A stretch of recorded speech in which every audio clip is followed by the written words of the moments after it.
Պարոն Կարապետյան, նախ շապատով այս թեմայով ասուլիսը հավերելու առիթը մի փոքր ուշեկա գուցե ասել եք խնդրեմ բարձրաբանեք ինչ հրատապություն կար այս թեմայով հիմա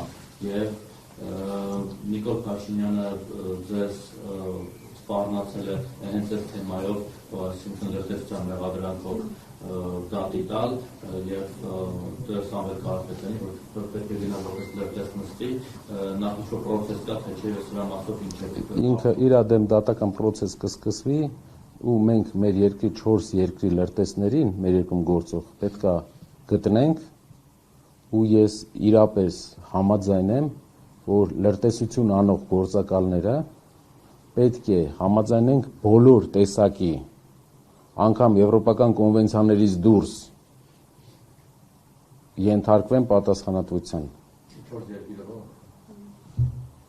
Ժամանակը կգա մենք հայտարարել ենք, որ պետական դավաճանության մասին լինելու է բաց դատ, լինելու է թափանցիկ դատ, որտեղ պաշտպանվողներն էլ եւ տուժողներն էլ ունենալու են բոլոր իրավունքները հավասար եւ մեր ժողովուրդը կիմանա։ Մեր ժողովուրդը կիմանա։ Մեկ էլ երեք քննչական կոռուպցիոն ներկայացան հաղորդագրություն տարածեց ձեր թիմակից Ալիկ Ալեքսանյանի տարածած տեսանյութեր կապած, որ քրեական վարության նախաձեռնող է, հետաքրքիր է այս մասը։ Իսկ հակակոռուպցիոն ինչ կապ ուներ այդ վարույթի հետ։ Այն տեսանյութը կարծում գիտեք, որ մի զինվորականի խոսեց։ Զինվորականը ասում է դիրքերից մեզ հանել են։ Դիրքերից զինվորականը մեզ մոտեցել է զինվորական եւ ասել է որ մեր դիրքում էլ մարդ չկա։ Ասել է մի քանի անգամ ճշտում ենք արել։ Իր գործընկերների հետ ենք ճշտում արել։ Հնարավոր է մարդուն ճնշման տակ ինչ որ բան են կորզել։ Բայց մարդը մոտ մի 5 անգամ մեզ ասել է որ մենք դուրս ենք եկել դիրքում էլ մարդ չկա։ Մեր դիրքը էլ հայկական զորքի կողմից չի կառավարվում։ Դա ամեն դեպքում մարդը զինվորական ծառայության մեջ է հնարավոր է ինչ-որ ազդեցությունների տակ ինչ-որ բան է ասել,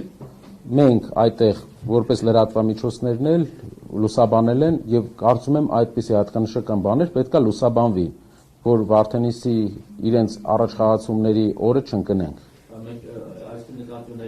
Պետք է լուսաբանենք, պարոն Մակարյան, որովհետև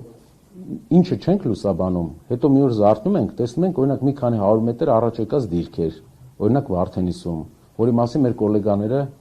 ընդդիմության, կարծում եմ պարոն Թաթյանը հայտարարել է։